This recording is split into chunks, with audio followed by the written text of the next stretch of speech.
Hi guys, welcome to my channel. So இன்னைக்கு நம்ம ஜீனி மேக் மை விஷ் எபிசோட் 3 தான் பார்க்க போகிறோம். ஸோ வாங்க வீடியோக்குள்ளே போகலாம். போன எபிசோட்லேயே ஹீரோயின் வந்து ஃபர்ஸ்ட் 5 பேரை பார்க்குறவங்களோட வரத்தை வந்து நிறைவேற்றணும் அப்படின்னு சொல்லியிருப்பாங்க.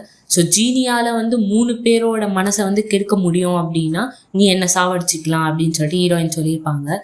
ஸோ இதெல்லாம் கேட்டுட்டு ஜீனி வந்து கண்டிப்பாக நான் நிறைவேற்றுறேன், என் கையால் சாவறதுக்கு அவ்வளோ ஆசைப்படுறியா, சரி ஓகே, எதுக்காக நீ இந்த வரத்தை கேட்ட அப்படின்ன உடனே நீ என் ஆசையை தூண்டிட்ட, வரம் கேளுன்னு சொல்லிட்டு அதனால தான் அப்படின்னு சொல்கிறாங்க ஹீரோயின். ஸோ ஹீரோயின் பாட்டுனது பாரு, இந்த கிளிப்பை மாட்டிக்கோ அப்படின்னு சொல்லிட்டு நடந்து போயிட்டு இருக்காங்க. ஸோ ஜீனியோ பின்னாடியே போகுது. உடனே வந்து கீழே 1000 இருக்கு அப்படின்ன உடனே ஜீனி வந்து டக்குன்னு எங்க 1000 அப்படின்னு சொல்லிட்டு தேடுது.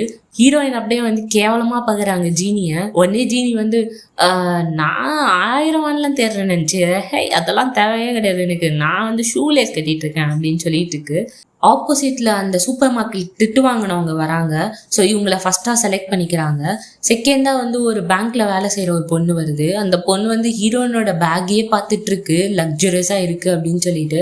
ஸோ இவங்கள செகண்டா செலக்ட் பண்ணிக்கிறாங்க. மூணாவதா ஒரு நாய் வந்து ஜீனியை பார்த்து குலைச்சிட்டே இருக்கு, ஹீரோயினை பார்த்தோம் குலைக்குது. உடனே ஹீரோயின் சொல்றாங்க, ஏரியாலே இந்த நாய் தான் என்னை பார்த்து ரொம்ப ஓவரா குலைக்கிறது அப்படின்னு சொன்ன உடனே, ஆமா உன்னை பார்த்து எப்படி குலைக்குது, நீ என்ன கிளிப்பை கழட்டிட்டியா அப்படின்னு கேட்குறாங்க. இல்லை நாய்ங்களுக்கு இந்த சக்தி இருக்கு அப்படின்னு சொல்லுது ஜீனி.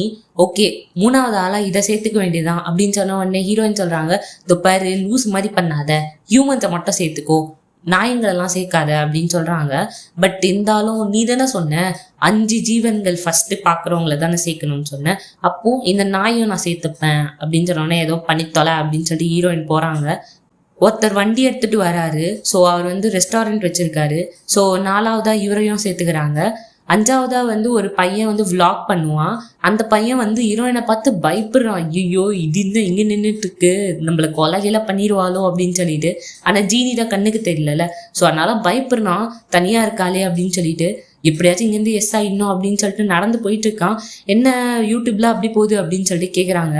அதெல்லாம் நல்லா போகுது, நான் வரேன்ப்பா அப்படின்னு சொல்லிட்டு அங்கேருந்து துண்டக்கான துணையக்கானு ஓடிடுறான். ஸோ இவன் விளாக் பண்ணுறான் அவனோட ஒய்ஃபோட. ஸோ நம்மளுக்கு 5 பேர் கச்சாச்சு இல்லை அப்படின்னு சொல்லிட்டு ஹீரோயின் சொல்கிறாங்க. ஆமாம், நான் இந்த 5 பேரோடைய வரத்தையும் நான் நிறைவேற்றுவேன், தேவையில்லாமல் நீ வந்து மாட்டிக்கிட்ட இதில். ஆக்சுவலி நான் வரத்தை நிறைவேற்றும் போதே தெரிஞ்சிடும் அவங்களோட மனசுக்குள்ளே என்ன இருக்குது, எப்படிப்பட்டவங்க அப்படின்னு சொல்லிட்டு அப்படின்னு ஜீனி சொன்ன உடனே, சரி ஓகே நானும் என் வரத்தை கேட்டேன்ல, அப்போ நான் யாருன்னு சொல்லு அப்படின்னு கேட்குறாங்க. நீ ஒரு சைக்கோ பாத் அப்படின்னு சொல்லு, நீ ஒரு தப்பான ஜீனி கிட்ட மோதிட்டு இருக்க, இந்த ஹெல்லையே வந்து கைக்குள்ள வச்சு கட்டுப்படுத்துற ஒரு ஜீனி இருக்கு, அது வேற யாரும் கிடையாது, எபிலிஸ் நான் தான் அப்படின்னு சொல்லுது. ஒரு மாளிகை மாதிரி இருக்கு, அதுல நடுவுல உட்கார்ந்துட்டு இருக்காங்க. ஸோ நல்லா சிரிச்சிட்டு இருக்காங்க, சந்தோஷமா மனசை விட்டு சிரிக்கிறாங்க. ஸோ டக்குன்னு அப்படியே வந்து கனவுல இருந்து முழிச்சு பாக்குறாங்க. என்னது இது, என்ன கனவு இது, நான் இப்படி அப்படி சிரிக்கிறேன், அவ்வளோ சந்தோஷமா சிரிக்கிறேன் அப்படின்னு சொல்லிட்டு மூஞ்செல்லாம் தொட்டு தொட்டு பார்க்குறாங்க. ஏன்னா அவங்களுக்கு தான் எந்த ஒரு உணர்ச்சியுமே கிடையாது, அவங்க தான் சிரிக்கவே மாட்டாங்களே. ஸோ அதனால எப்படி நான் கனவுல மட்டும் மனசு விட்டு சிரிக்கிறேன் அப்படின்னு சொல்லிட்டு சிரிச்சு ட்ரை பண்ணுறாங்க. ஜீனி வந்து சையது கிட்ட பேசிட்டு இருக்கு. என்னடா இவ தேவையில்லாம வரத்தை வேற யாருக்கும் வந்து யூஸ் பண்ணிட்டாடா, போன ஜென்மத்துல தான் அவளோட வரத்தை எல்லாம் மற்றவங்களுக்கு யூஸ் பண்ணா, ஆனா இந்த ஜென்மத்திலையும் மற்றவங்களுக்காக யூஸ் பண்ணிட்டு அவங்க மனசை மாற்ற முடியும் அப்படின்னு சொன்னா என்ன சாவடிச்சுக்கோ அப்படின்னு சொல்லிட்டா. இப்ப என்ன பண்றதுன்னு ஒண்ணுமே புரியலடா எனக்கு அப்படின்னு சொல்லுது ஜீனி. உடனே சையது வந்து, ஆமா அவங்க எவ்வளோ நல்லவங்களா இருக்காங்க, அவங்க வரத்தை வந்து மற்ற 5 பேருக்காக யூஸ் பண்ணியிருக்காங்க, நீங்க என்னடானா அவங்கள சைக்கோ பாத்துன்னு சொல்லிட்டீங்க. ஆமாண்டா அதுவும் கரெக்டு தான், இப்போ இருக்கிற மனுஷங்கெல்லாம் அவங்களுக்காக வரத்தை யூஸே பண்ண மாட்டாங்க, நம்மளுக்கு தான் பைத்தியம் பிடிக்குது இதனால. சரி ஓகே ஒன்று பண்ணுவோமா, இந்த ஜென்மத்தில் விட்டுருவோம், இன்னும் இந்த பொண்ணு வந்து ஒரு 80 வருஷம் வாழுமா, அதுக்கடுத்து நான் திரும்பியும் ஸ்டார்ட் பண்ணுறேன், வேற ஒரு ஜென்மம் எடுப்பால, இந்த ஜென்மத்தில் அப்படியே விட்டுறேன்டா, என்னால் முடியல, இவகிட்ட டார்ச்சராக இருக்குது அப்படின்னு சொல்லிட்டு இருக்கு ஜீனி. உடனே சையது வந்து, பாருங்க எதுக்கு இப்படிலாம் பண்ணுறீங்க, சரி ஓகே எங்கே போய் ஒழிஞ்சுப்பீங்க அப்படின்னு. உடனே இதோ பாரு நான் எங்கே போய் ஒளிறேன் அப்படின்னு சொல்லிட்டு வானத்துக்கு மேலே பறக்க போகிறேன்டா அப்படின்னு சொல்லிட்டு ஜீனியோட கம்பளத்தை எடுத்துட்டு வீட்டிலேருந்து வெளில வருது. பார்த்தா அவங்க பாட்டி வந்து சாப்பாடு செஞ்சுட்டு இருக்காங்க. ஏப்பா சாப்பிட்டு போப்பா அப்படின்னு சொல்கிறாங்க. ஐயா சாப்பாடுலாம் வேணாம் அப்படின்னு அப்படின்ட்டு டக்குன்னு ரிவர்ஸ்ல வந்து கொடுங்க கொடுங்க, நான் இதை அப்படியே எடுத்துன்னு போறேன், நான் சாப்பிட்டுனே போறேன் கொடுங்க அப்படின்னு சொல்லிட்டு அப்படியே யானத்தோட தூக்கிடுது. ஸோ அப்படியே கம்பளத்துல பறந்துட்டு இருக்கு ஜீனி. அங்க உட்காந்து நல்லா மீல் சாப்பிட்டுட்டு இருக்கு. நல்லா இருக்கே, செம்ம டேஸ்டா இருக்கே அப்படின்னு சொல்லிட்டு பார்த்தா 2 ஃபைட்டர் ஜெட்டு வந்து சைட்ல பறந்து வந்துட்டு இருக்கு. நாங்க ஒரு ஆப்ஜெக்டை பாக்குறோம், எனக்கு தெரிஞ்சு அது வந்து யூஎஃப்ஓவா இருக்கலாம் அப்படின்னு சொல்லிட்டு ரிப்போர்ட் பண்ணிட்டு இருக்காங்க. ஜீனி பாக்குது, யாரா அவனுங்க அப்படின்னு சொல்லிட்டு, என்னடா வேணும் அவங்க 2 பேருக்கும்? சரி, என்னால ஒரு மனுஷனை பார்க்க முடியுது, அவன் கம்பளத்துல பறந்துட்டு இருக்கான் அப்படின்னு சொல்லிட்டு அவங்க இன்ஃபர்மேஷன் கொடுத்துட்டு இருக்காங்க. யாரா நீங்க, என்னடா பேசிக்கிட்டு இருக்கீங்க பைத்தியக்காரங்க மாதிரி, அது என்னடா யூஎஃப்ஓவா என்ன அப்படின்னு சொல்லி கேக்குறாங்க. சார் அவன் மீல் சாப்பிட்டுட்டு இருக்கான் சார் காத்துல அப்படின்னு சொல்லிட்டு இருக்காங்க. உடனே 2 பேரும் நீங்க தனியா பேசணுமா, சரி வரட்டாமாமே அப்படின்னு சொல்லிட்டு இது ஜீனி பட்டுன்னு செம்ம வேகத்துல சர்ருன்னு பறகுது. ஸோ இது நியூஸ்லயே வந்துட்டு இந்த மாதிரி ஜப்பானுக்கும் கொரியாவுக்கும் நடுவுல வந்து ஏதோ ஒன்று பறந்துட்டு இருக்கு அப்படின்னு சொல்லிட்டு. உடனே பார்த்தா இதை வந்து ஹீரோயின் பார்த்துட்டு இருக்காங்க இந்த நியூஸ் எல்லாத்தையும். ஜீனி வந்து ஒண்ணுமே தெரியாத மாதிரி சைட்ல நின்றுட்டு இருக்கு. எனக்கு தெரிஞ்சிடுச்சா அந்த பொருள் என்னன்னு சொல்லிட்டு, நீ தானே நடுக்கடல்ல வானத்துக்கு மேல மீல்ஸா சாப்பிட்டுட்டு இருக்க பறந்துக்கிட்டு, உன்னால 2 நாட்டுக்கும் போர் வந்திருக்கும், ஏன் இப்பெல்லாம் தேவையில்லாம பண்ணிட்டு இருக்க அப்படின்னு சொல்லிட்டு ஹீரோயின் திட்டிட்டு இருக்காங்க. ஜீனியா அப்படியே பார்த்துட்டு இருக்க, ஐயோ என்ன பண்றது தெரியலையே அப்படின்னு சொல்லிட்டு பார்த்தா சையது வந்து அங்க வேலை கேட்க வருது. ஆக்சுவலி ஜீனி தான் சொல்லியிருக்கோம் ஏதாவது வேலை கேட்குற மாதிரி அவ கூடயே இன்ஃபர்மேஷன் கலெக்ட் பண்ணு அப்படின்னு சொல்லிட்டு. உடனே சையது வந்து உடனே பாரா அவளுக்கு சந்தேகம் வராத மாதிரி பண்றா அப்படின்னு சொல்லிட்டு இருக்கு. ஆனா வந்து ஹீரோயின் கண்டுபிடிச்சிடுறாங்க. 2 பேரும் அதாவது பிளான் போட்டிருக்கீங்களா என்ன அப்படின்னு சொல்லிட்டு. ஸோ பார்த்தா 2 பேரும் பிரிட்ஜுக்கு நடுவில் உட்காந்து பேசிட்டு இருக்காங்க. அவ எப்படியாச்சும் கண்டுபிடிச்சிடுறாடா, ஏன்டா அப்பெல்லாம் பாடுபடுத்துறா நம்மள போட்டு. ஜீனி அங்கேருந்து கிளம்பி போய் ஹீரோயின் முன் ஜென்மத்தில் என்னெல்லாம் பண்ணிட்டு இருந்தாங்க, எதனால அவங்க உயிரை விட்டாங்க அப்படின்னு சொல்லிட்டு பார்க்கறதுக்காக போகுது. அங்கே போய் பயங்கரமான அடியெல்லாம் வாங்கிட்டு வருது. ஸோ ப்ரெசண்ட்டுக்கே வந்து ஹீரோயின் கேட்குறாங்க, எங்கே போயிட்டு வர அப்படின்னு சொல்லிட்டு. அதெல்லாம் ஒன்றும் இல்லை, நான் நல்லா தான் இருக்கேன், நான் எங்கே போனேன், இந்த பேர் ஏதோ நீ பிளான் பண்ணுறேன்னு மட்டும் தெரியுது, தெரிஞ்சிச்சு செஞ்சிடும் உன்னைய அப்படின்னு சொல்லிட்டு இருக்காங்க. சரி அதெல்லாம் விடு, இப்போ என்ன பண்ண போற, வரத்தை வந்து நிறைவேற்ற போறியா இல்லையா, இதை எதுக்கு தள்ளி போட்டே இருக்க அப்படின்னு சொல்லி ஹீரோயின் கேட்க, ஜீனி வந்து இதை பாரு வெயிட் பண்ணு, மனுஷங்களுக்கு எப்போ அப்படியே தலைக்கு ஏறி ஆசை போதோ அப்பதான் அந்த விலகு தெரியும், அப்பதான் நான் போய் நிறைவேற்றுவேன் அப்படின்னு சொல்லிட்டு இருக்கு ஜீனி. சரி ஓகே, இந்த விஷயம்லாம் நிறைவேற்றுறதுனால ஏதாச்சும் மாறிடுச்சு அப்படின்னா இந்த ப்ரெசன்ட் மாறிடாதுல்ல அப்படின்னு சொல்லிட்டு கேட்குறாங்க. அதுக்கு ஒரு வழி இருக்கு அப்படின்னு சொல்லிட்டு ஒரு பில்டிங்க்கு மேலே கூட்டு போகுது ஹீரோயினை. ஸோ அந்த பில்டிங்லேருந்து அந்த ஓனர் வராரு. பெர்மிஷன் வாங்கினியா, அவன் தான் இந்த பில்டிங்கோட ஓனர் அப்படின்னு சொல்கிறாங்க ஹீரோயின். அதெல்லாம் பார்த்துக்கலாம், அவனை எனக்கு நல்லாவே தெரியும் அப்படின்னு சொல்லுது ஜீனி. அந்த பில்டிங்கோட சிஇஓ வராரு. வந்து என்ன பண்ணிட்டு இருக்கீங்க அப்படின்னு சொல்லிட்டு கேட்குறாரு. ஒன்றும் இல்லையே அப்படின்னு சொல்லிட்டு ஹீரோயினை கேஷுவலாக அங்கேருந்து தள்ளி விட்டுருது. அட பாவி டே அப்படின்னு சொல்லிட்டு ஹீரோயின் கத்துறாங்க. உடனே இவனை வந்து டே லூஸு அப்படின்னு சொல்லிட்டு அப்படியே ஹீரோயினை பிடிக்கிறதுக்காக இவரும் ஜம்ப் பண்ணிடுறாரு அங்கேருந்து. 2 பேரும் கத்திட்டே கீழே விழுந்துட்டு இருக்காங்க. பார்த்தா டக்குன்னு இந்த சிஇஓக்கு வந்து எங்கிருந்தோ முளைச்சி ரெக்கை வந்துடுது. ஸோ ரெக்கை வந்து அப்படியே ஹீரோயினை வந்து பொறுமையாக கீழே இறக்கி விடுறாரு. ஆமா உனக்கு தான் ரெக்கை இருக்குல்ல, அதுக்கப்புறம் எதுக்கு கத்தனை அப்படின்னு சொல்லிட்டு ஹீரோயின் கேட்குறாங்க. ஆக்சுவலி இதை பயன்படுத்தி ரொம்ப நாள் ஆச்சா, அதனால தான் கொஞ்சம் நர்வஸ் ஆயிட்டேன் அப்படின்னு சொல்றாரு. ஆக்சுவலி ஜீனி சொல்லியிருக்கோம் ரெக்கையை பிடிங்கிடு அப்படின்னு சொல்லிட்டு. ஸோ ஹீரோயினுக்கு அப்போ தான் ஞாபகம் வருது, இந்த ரெக்கை தானே அது அப்படின்னு சொல்லிட்டு. உடனே டக்குன்னு ஒரு ரெக்கையை மட்டும் பிடிங்கிட்டு, உனக்கு கொஞ்சம் வலிக்கும் தான் வரட்டா அப்படின்னு சொல்லிட்டு அப்படியே ரெக்கையை பிடிங்கிட்டு ஓடிடுறாங்க அங்கேருந்து. அடி பாவி ஏன்டி ரெக்கையை போடுங்க, நான் ஆல்ரெடி இந்த ரெக்கையெல்லாம் கொட்டிட்டு இருக்கிறீ, நானே பார்த்துக்கின்னு இருக்கேன், இவன் என்னடா நான் பிடுங்கிட்டு போயிட்டா, சொல்றீ எத்தனை பிடுங்கின அப்படின்னு சொல்லிட்டு கேட்குறாங்க. உடனே ஜீனி கீழே இறங்கி வந்து என்னப்பா தம்பி சௌக்கியமா எப்படி இருக்க அப்படின்னு சொல்லிட்டு கேட்குது. நல்லா தான் இருக்கேன், நீ வந்து ரிலீஸ் ஆயிட்டேன்னு கேள்விப்பட்டேன். ஆமா என்ன பண்றது, 1000 வருஷம் அங்கதான் இருந்தேன், நீ தான் டெய்லியும் வந்து என் மேல மண்ணு போட்டுட்டு இருந்தியே, அதெல்லாம் தெரியாதுன்னு நினைச்சிட்டு இருக்கியா அப்படின்னு சொல்லிட்டு ஜீனி பேசிக்கிட்டு இருக்கு. நீ இருந்ததாலதான் மனுஷங்களோட ஆசைலாம் அதிகமாச்சு. ஸோ நீ இல்லாத வரைக்கும் நல்லா தான் இருந்தது, இப்போ நீ வேற திரும்ப வந்துட்ட, சரி வா இப்படியே பேசிக்கிட்டே இருந்தா இப்படி வா சண்டை போடலாம் அப்படின்னு சொல்லிட்டு ஜீனி கூப்பிடுது. சரி வாடா பாத்துக்கலாம் அப்படின்னு சொல்லிட்டு இந்த சிஇஓ அப்படியே மேலே போயிடுறாரு.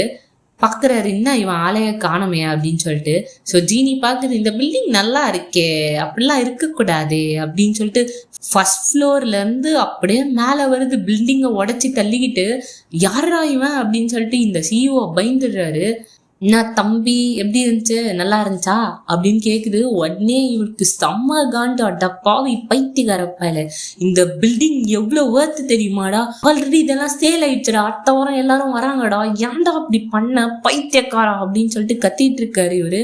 ஜீனி வரட்டாமாமே அப்படின்னு சொல்லிட்டு அங்கிருந்து கிளம்பிடுது. அந்த ஊர் தலைவர் ஜீனி வந்து மூக்கில் வராசினதையே வந்து அப்படியே ஃபீல் பண்ணிட்டு இருக்காரு, பிளஸ் ஆகிட்டு இருக்காரு.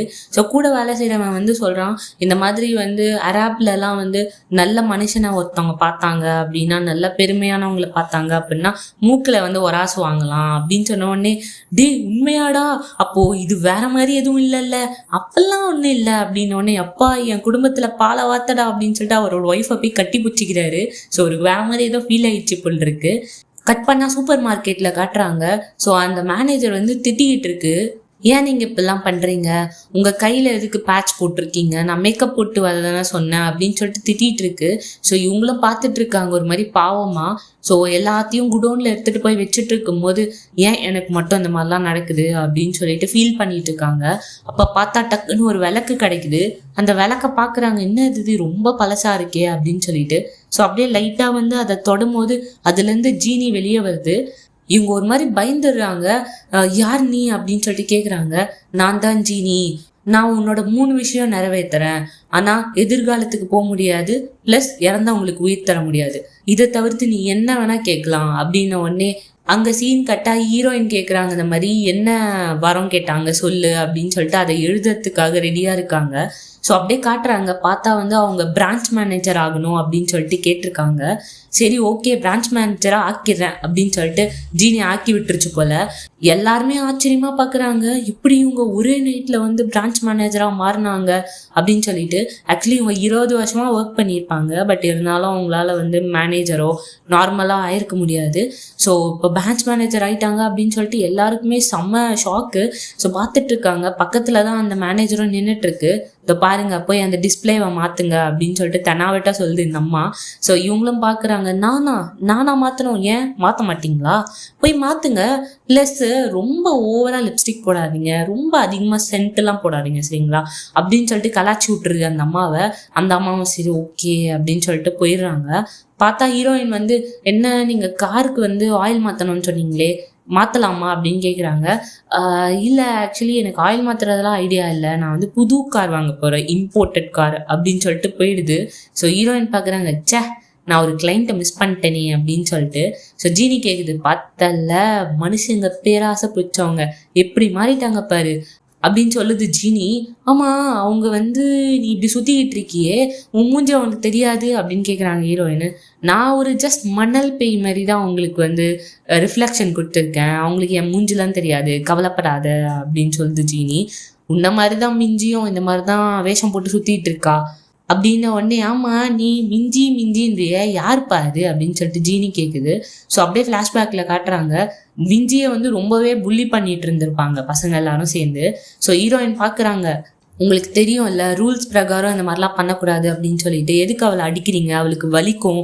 ஆமாண்டி அடிக்கிறோம், என்ன இப்போ பைத்தியக்காரி, ஆமாம் உனக்கு கொலை பண்ணணும்னு தோணுமாமே எல்லாரையும் பார்த்தா, இப்போ கூட தோணுது தான், வேற என்ன பண்ணுறது, உன்னை கொல்ல முடியாதுல அப்படின்னு சொல்லிட்டு இருக்காங்க ஹீரோயின்.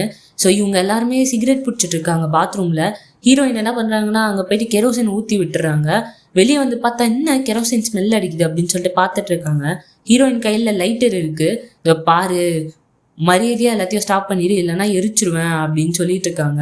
இதை பாரு இந்த மாதிரிலாம் பண்ணாத பைத்தியக்காரி மாதிரி பண்ணிட்டு இருக்காது அப்படின்னு சொல்லிட்டு எல்லாரும் சொல்கிறாங்க.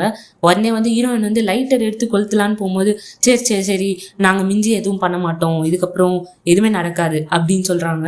ஸோ ஓகே இது ஒரு நல்ல ரூல்ஸ் அப்படின்னு சொல்லிட்டு ஹீரோயின் போயிடுறாங்க. ஸோ மிஞ்சியை படாத பாடுபடுத்துகிறாங்க. இந்த பேர் நீயும் நானும் ஃப்ரெண்ட்ஸாக இருக்கோம் ஓகேவா, உனக்கும் யாரும் ஃப்ரெண்டு கிடையாது, எனக்கும் யாரும் ஃப்ரெண்டு கிடையாது, நம்ம 2 பேரும் ஃப்ரெண்ட்ஸாக இருக்கோம், ப்ளஸ் நீ வந்து கேவலமாக படிச்சுக்கிட்டு இருக்க, இந்தா இதை வந்து படி, நீ நல்ல மார்க் வாங்குற, இல்லை நானே உன்னை கொன்னுடுவேன் அப்படின்னு சொல்லிட்டு ஒரு முறையும் நீ நல்லா படிக்கலைன்னா நான் உன்னை கொன்றுவேன் அப்படின்னு சொல்லிட்டு மோட்டிவேஷன் பண்ணி அவங்கள படிக்க வச்சு அவங்க டென்டல் டாக்டராகவே ஆயிடுறாங்க. அந்த சிஇஓ கிட்ட இவ சொல்லிட்டு இருக்கா, இந்த மாதிரி அந்த சூப்பர் மார்க்கெட்ல வேலை செய்யறவங்களோட விஷயம் வந்து ஜீனி நிறைவேற்றிருச்சு அப்படின்னு சொல்லிட்டு, இதுவும் நல்லதுக்கு தான். ஸோ அதனாலதான் என் ரெக்கையை பிடிங்கிட்டு போனாங்களா இவங்க 2 பேரும் சேர்ந்து அப்படின்னு சொல்லி பேசிட்டு இருக்காங்க. ஸோ இந்த ரெக்கையில எழுதுனா பிரசன்ட்ல இருக்கிறது எதுவுமே மாறாது. ஸோ அதனாலதான் அந்த ரெக்கையை பிடுங்கிட்டு போயிருப்பாங்க. சையத் ஜீனி கிட்ட சொல்லுது, இந்த மாதிரி கிக்காயவங்க இருக்காங்களா, அவங்க வந்து 4/14 இந்த மாதிரி டேட்ல எல்லாம் லீவ் விடுறாங்க. ஏன்னு கேட்டா அதெல்லாம் சாவை குறிக்கிற நாள் அப்படின்னு சொல்லிட்டு இருக்காங்க. அப்படின்ன உடனே ஜீனி யோசிக்குது, ஓ ஆமாண்டா, இந்த நாள்ல எல்லாம் அவ ஸ்கூபா டைவிங் போவா, அதுக்கப்புறம் வந்து அந்த ஹைக்கிங் போவா, இதெல்லாம் பண்ணுவா.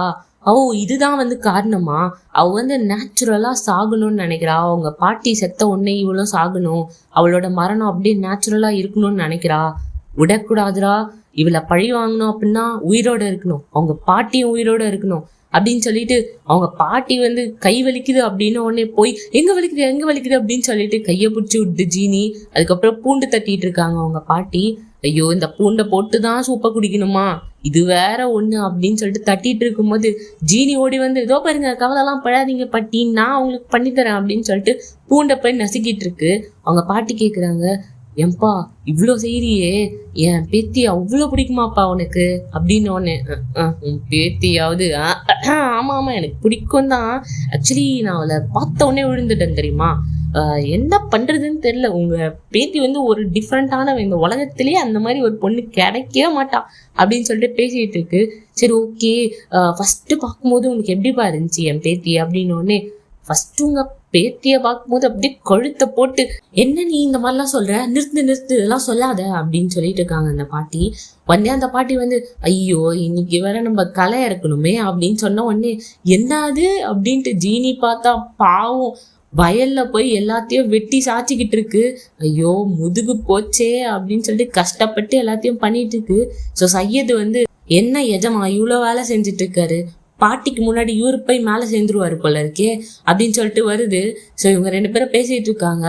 ஹீரோயின் பின்னாடிதான் நின்றுட்டு இருக்காங்க. ஜீனி வேற எல்லாத்தையும் வளரி கொட்டிடுது, இவ சரியானவளா இருக்காடா, இந்த மாதிரி போன ஜென்மத்துலலாம் என்ன எல்லாருக்கும் வரம் கேட்டா, மற்றவங்களுக்காக வரம் கேட்டா, அந்த 3 வரத்தையும் கேட்டதால தான் நான் அந்த சிலையில போய் அடப்பட்டு கிடந்தேன். இந்த வாட்டியும் அவன் இந்த மாதிரி கேட்டுறக்கூடாதுடா, கேட்டானா அவள் தான் நான் கோவிந்தா தான் அப்படின்னு சொல்லிட்டு பேசிட்டு இருக்காங்க. ஏஜமா எல்லாத்தையும் கக்கிட்டீங்களே இப்படி அப்படின்னு சொன்ன உடனே பின்னாடி திரும்பி பாக்குது ஜீனி. அவள் தான் பயந்துது, ஐயோ இவ வேற கேட்டால, எங்கடி போற, ட்ரெஸ் என்னடி இப்படி பண்ணியிருக்க அப்படின்னு சொல்லிட்டு கேக்குது ஜீனி. பார்த்தா ஹீரோயின் வந்து சைக்காட்ரிஸ்ட போய் பார்க்க போயிருக்காங்க. ஸோ ஷாப்பிங் போறாங்க. ஜீனி தான் எல்லாத்தையும் தூக்கிட்டு வருது.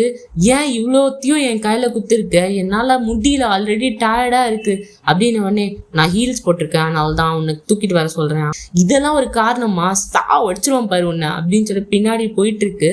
ஸோ அவங்க ஹோட்டல் போறாங்க, ஒரு லக்ஸரியஸ் ஹோட்டலுக்கு. ஸோ ஏன் இங்க வந்திருக்கோம் அப்படின்னு சொல்லிட்டு ஜீனி கேக்குது.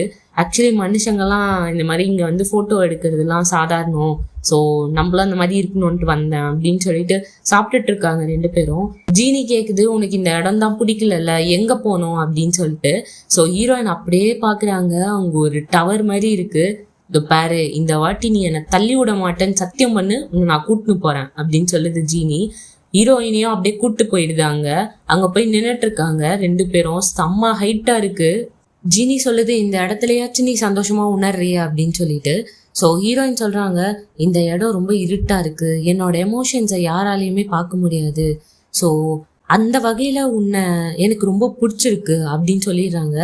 ஜீனி உடனே, என்னது எனக்கு பிடிச்சிருக்கா, இதோ பாரியம்மா பொசுக்குன்னு இந்த மாதிரிலாம் சொல்லாத, எதுக்கு என்ன உனக்கு பிடிச்சிருக்கு அப்படின்னு கேட்ட உடனே ஹீரோயின் வந்து, ஆக்சுவலி நான் ஃபிக்ஸ் பண்ற கார், என்னோட கராஜ், பாட்டி, மிஞ்சி, இவங்கெல்லாம் என்னோட ரொம்ப க்ளோஸ் அப்படின்னு சொல்லிட்டு நான் நினச்சிட்டு இருக்கேன். ஓகே, ஆனால் அந்த லிஸ்ட்ல நான் இல்லவே இல்லையே. சரி பரவாயில்ல, நான் கொஞ்சம் மேலே வர ட்ரை பண்ணுறேன் அப்படின்னு ஜீனி சொல்லிட்டு இருக்கு. உடனே, இப்போ பாரு, இப்போ உனக்காக நான் இந்த இருளை உனக்கு பரிசா கொடுக்குறேன் எஜமானி அப்படின்னு சொல்லிட்டு அங்கே இருக்கிற லைட்டை ஃபுல்லாக ஆஃப் பண்ணி விட்டுருது. அந்த ஊருக்கே லைட் இல்லை, ஸோ அதனால ஃபுல்லாக ஸ்டார்ஸ் எல்லாமே தெரியுது. இப்போ பாருங்க ஸ்டார்ஸை எவ்வளோ அழகா இருக்கு அப்படின்னு சொன்ன உடனே ஹீரோயின் ஜீனியை ஒரு மாதிரி வெறிக்க பாக்குறாங்க. ஜீனி பாக்குது, என்ன பண்றா இவ அப்படின்னு சொல்லிட்டு. ஸோ இருட்டா இருக்கிறதுனால நெருப்பை கையில வர வச்சு அப்படியே கொஞ்சம் கிட்ட போய் பார்த்தா யாரா இவ இப்படி பாக்குறா அப்படின்னு சொல்லிட்டு ஜீனி ஒரு நிமிஷம் பயந்துது. ஏமா அப்படி பாக்குற, ஒரு மாதிரி பயமா இருக்குமா அப்படின்னு உடனே ஹீரோயின் வந்து, இது கிஸ் டைம், ஆக்சுவலி ஸ்டார்ஸை பாரு அப்படின்னு சொன்னா கிஸ் பண்ணணும் தானே அர்த்தம். என்ன அது கிஸ்ஸா? துப்பரு அதெல்லாம் என்னால தர முடியாது. சரி, நீ எனக்கு தர தேவையில்ல, நான் உனக்கு தரேன், அப்படியே நில்லு. ஹீரோயின் ஜீனியை கிஸ் பண்றாங்க. கிஸ் பண்ணிட்டு, என்ன நல்லாவே இல்லை, எதுவுமே எனக்கு உணர்ச்சியே இல்லையே, இரு திரும்பியும் ட்ரை பண்றேன் அப்படின்னு சொல்லி திரும்பியும் கிஸ் பண்றாங்க. ஜீனி அவ்வளோதான் அப்படியே ஒரு மாதிரி நின்றுட்டு இருக்கு. எனக்கு என்னமோ இது ஒரு மாதிரி ஃபீலே கொடுக்கலையே, ஏன் இதை போய் எல்லாரும் விரும்பி பண்றாங்க அப்படின்னு சொல்லிட்டு ஹீரோயின் போய் தனியா நின்னுடுறாங்க. ஜீனி பாக்குது, அடி பாவி, பண்றதெல்லாம் பண்ணிட்டு இதோ பாரு, அந்த உணர்ச்சிய உன்னால இது பண்ண முடியாது, நான் கொடுக்குறேன் உனக்கு அப்படின்னு சொல்லிட்டு ஜீனி போய் ஹீரோயினை கிஸ் பண்ணுது. ஹீரோயினும் அப்படியே ஒரு மாதிரி ஃபீல் பண்றாங்க. ஸோ 2 பேரும் கிஸ் பண்ணிட்டு இருக்காங்க. ஸோ இதோட இந்த எபிசோட் முடியுது. ஸோ நெக்ஸ்ட் எபிசோட் நான் சீக்கிரமாகவே அப்லோட் பண்ண ட்ரை பண்ணுறேன். அண்ட் கண்டிப்பாக உங்களோட சப்போர்ட் எனக்கு தேவை. ஸோ உங்களோட ஃப்ரெண்ட்ஸ் அண்ட் ஃபேமிலிஸ்க்கு கண்டிப்பாக ஷேர் பண்ணுங்கள். அண்ட் கண்டிப்பாக இந்த சேனலை சப்ஸ்கிரைப் பண்ணி சப்போர்ட் பண்ணுங்கள். ஸோ நெக்ஸ்ட் வீடியோவில் பார்க்கலாம். பாய்.